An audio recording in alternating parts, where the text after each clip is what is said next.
Why did Sony abandon RPGs? And is it too late for them to reclaim the JRPG crown? Let's talk about it. Hey, it's Just the Gems. I'm Brandon. After the Super NES, Sony became the place for JRPGs. It's an argument that's pretty hard to dispute. Go ahead, try and dispute it. I'm listening. Nope, sorry, that argument doesn't hold up. JK, Nintendo's handhelds definitely remained a comfortable home for JRPGs. I mean, you don't put out bangers like Golden Sun and The World Ends With You without developing something of a reputation for JRPGs. But in the home console space, if you wanted JRPGs, you bought a PlayStation. Nowadays, though, Sony is a completely different beast. I have a lot to talk about, so we should get into it. But if you like my videos and or the cut of my jib, would you consider liking the video and subscribing to the channel? Really appreciate it. Okay, here we go. I felt like the biggest chump in the world, assuming JRPGs would continue to find a home with Nintendo post-Super NES. Eventually, I had to go hat in hand and beg Father Sony to forgive me and let me join him at the table. And he graciously obliged. PlayStation had a truly epic run of JRPGs. Xenogears, Chrono Cross, Final Fantasy 7 through 9, Suikoden 1 and 2, Legend of Dragoon, Star Ocean, Breath of Fire 3 and 4. The list goes on and on. It was an absolute JRPG machine. PlayStation 2 carried on the legacy with Final Fantasy X, Final Fantasy XII, we don't count 11, Kingdom Hearts 1 and 2, two of the greatest games ever in Persona 3 and 4, Dragon Quest VIII, a huge run of Suikoden games, Tales of, Xenosaga, the start of the Atelier series in the US, and again, I could go on and on. You could say the PS3 was a bit of a setback, and it was, but not just on the JRPG front. Still, it managed to give us more Tales of games, Ni no Kuni, New Atelier, Final Fantasy 13, and that game is starting to experience a renaissance, so haters, back off. And more besides all that. Lighter than the previous two generations, but the entire industry was JRPG light at the time, so we can't really place the blame solely on Sony for that. And then the PS4 comes out swinging with some massive heavy hitters like Final Fantasy VII Remake, Nier Automata, Persona 5, and Persona 5 Royal, and on and on and on. Then Sony launched the PlayStation 5, and it had a chance to rewrite the narrative. It could have been the most powerful home console ever with the most support for third-party JRPGs in history, if it wanted to be. But we have to talk about the Jim Ryan of it all. I'm sure there are going to be books, plural, written about Jim Ryan's time running PlayStation, all highlighting the many mistakes and bad calls he made. But for our interests, there are a few key ones to talk about. We learned that Ryan fired Shuhei Yoshida, who was head of Sony's worldwide studios. Now, it could be argued that Shuhei Yoshida didn't himself get involved in too many JRPGs, and that's true, but his firing from that role is more emblematic of Jim Ryan's focus in the PS5 era. Yoshida was the guy who championed first-party and second-party development at PlayStation. Without him at the helm, how likely is it we'll ever get a rebooted Legend of Dragoon, for example? Pretty much nil. Instead, Jim Ryan decided to chase the looter-shooter model, a genre that is already fully saturated, populated by gamers that have no interest in leaving their current game to try out whatever crap Sony's peddling. Untold amounts of money and development time have been lost due to this wild goose chase, and we'll never know what we could have gotten if things had gone differently. Sony's JRPG support in this era has been tepid, at best. Yeah, they signed some timed exclusives with Square Enix for Final Fantasy XVI and Final Fantasy VII Rebirth, but the tide had already begun to shift, and even Square realized, albeit too late, that Sony had basically given up the crown when they failed to meet their sales expectations. If it wasn't a looter-shooter or a prestige Western action game, Sony didn't care to put much weight behind it. It's been an incredibly sad slide into obscurity for the company that's had the longest run at the top of the JRPG game. But not too surprisingly, someone was waiting in the wings to snatch up the mantle as soon as Sony dropped it. It was Nintendo. Nintendo was the one waiting in the wings to snatch up the mantle. You already knew that. I didn't need to be vague. Ooh, what am I worried you were gonna click away if I didn't intrigue you with mystery? If you were gonna click away, you already did it. Or you're gonna do it now just to spite me. Fair enough. But for those of you who are sticking around, let's talk about Nintendo. Around the midlife point of PlayStation 4, something started to shift. Or should I say, started to switch.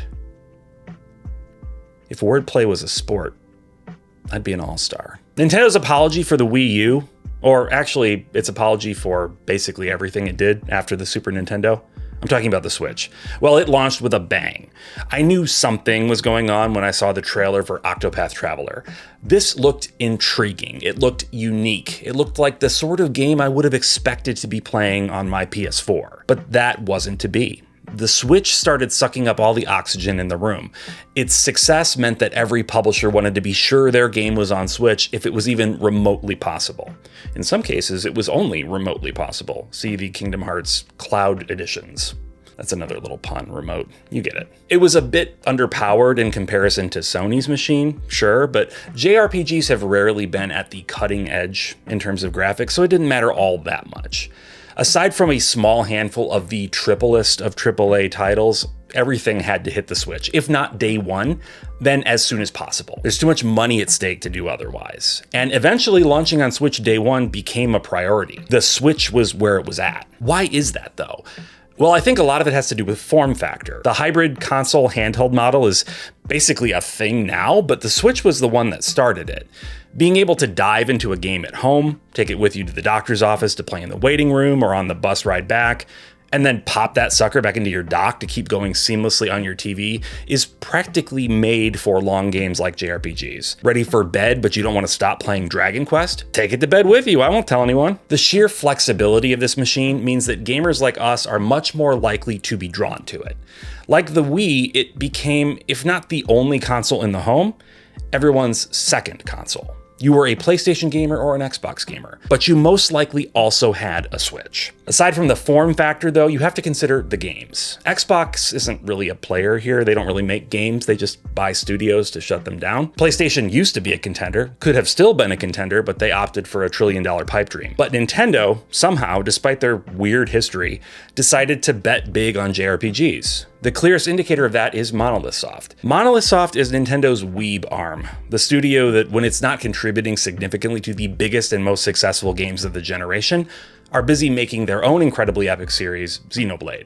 For some reason, it didn't occur to me right away, but reflecting on it, this fact alone makes it obvious why Sony lost the JRPG war to Nintendo. Tetsuya Takahashi, formerly of Square, created Xenogears, then later formed Monolith Soft to create Xenosaga for PlayStation 2. When Nintendo folded his company beneath their wings, that was the point where if I had been paying attention, I would have realized things were changing. Nintendo wasn't considering JRPGs an afterthought.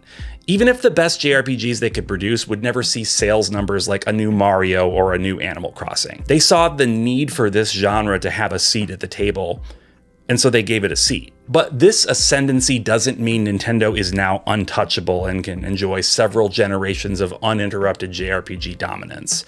There are some other factors to consider, and they might be giving us a glimpse into the future. Maybe this came about because JRPGs were traditionally so few and far between, and stores typically never stocked more than a handful of copies of a new JRPG at any given location. But many JRPG fans are absolute physical copy hoarders. Collectors. We came to truly value owning the media we played. And maybe that extended to other forms of media, or maybe it didn't, but the bottom line is we like to put our video games on the shelf when we're done playing them. This is evidenced by the healthy, some might say insane aftermarket values of so many JRPGs out there. We're willing to pay 100, 200, even 300% over original market price to get our hands on some of these games physically. And these games are able to be emulated for literally $0. We care about physical. With the advent of the Switch 2, Nintendo made some significant choices. Some of this was due to the cost of manufacturing Switch 2 carts, which cost significantly more than the Blu-rays used by other consoles. A lot more of it was due to Nintendo wanting to get that bag. But however you look at it, what happened was this. Nintendo offered publishers two different kinds of Switch 2 cartridges. One was a 64 gigabyte cart. Buying that cart to put their game on would essentially reduce their earnings per game by a significant percentage, unless they dramatically raised prices at retail, which no one had the stomach to do, at least at that point. The other cart option was a game key cart. This looks like any other cartridge, but it contains no game data at all. Instead, putting it into the system prompts the Switch 2 to go online and download the game in its entirety from the Nintendo eShop. It doesn't save the game onto that keycard, it saves it onto the Switch 2's storage. However, in order to play that game going forward, you need to insert the game keycard into the Switch 2. If you're paying attention, you'll see that this setup essentially removes the convenience of digital purchasing without adding any of the value of physical ownership. At some point in our lifetimes, the Switch 2 eShop will shut down, and plugging that game keycard into your Switch 2 will get you nothing. You might have thought you owned your game, but you did not. You do not own a physical copy of that game. Now, this sometimes happens with PlayStation, to a greater extent with Xbox, but for PlayStation in particular, the vast majority of games are fully playable after being installed from the disc you purchased. You own a copy of that data and Sony can't take it away from you. So the two situations are not comparable. Way too many Switch 2 games are keycards. They're not really available in a usable physical format. You're smart people, you see what I'm getting at. JRPGs being a genre enjoyed by an audience that tends to value physical ownership means we're very likely to see a shift away from the Switch ecosystem for JRPGs. After all, if my choices are to get a new JRPG on the Switch 2 via a game keycard, on the PlayStation 5 as a full game on disc, or on PC digitally through Steam, I'll choose PlayStation 5. If there for some reason was no PlayStation 5 physical version, I'll get it on Steam. That way I can play it on my computer, on my Steam Deck, and eventually on my Steam machine whenever ChatGPT releases its stranglehold on the entire computer industry and they can actually put it out. The Switch 2's value proposition to me for JRPGs is gone. The only thing it has is Monolith Soft. Also Fire Emblem, though I'm only a very casual fan of Fire Emblem. I'll still get those, and as we've seen, first-party Nintendo games get the full game-on-cart treatment, so I won't feel bad about those purchases.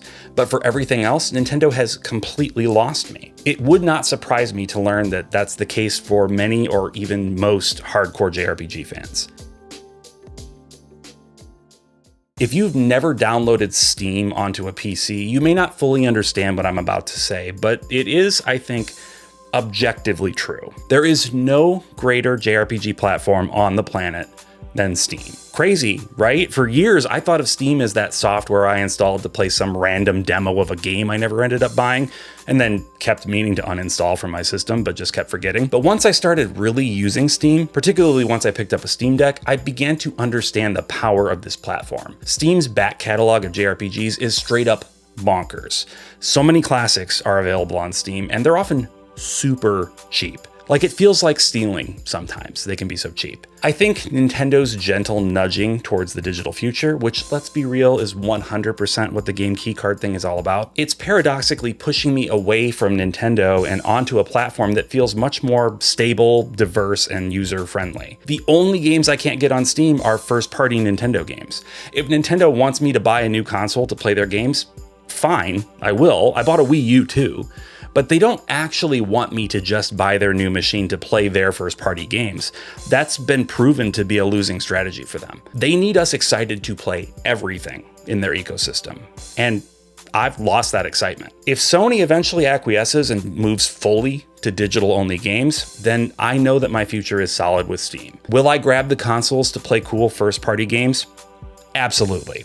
But I'm not going to pretend it's a good value. I'm not going to act like they're not ripping me off. Sony, Nintendo, Xbox like 20 years ago, they all had the opportunity to be the home base for JRPG fans.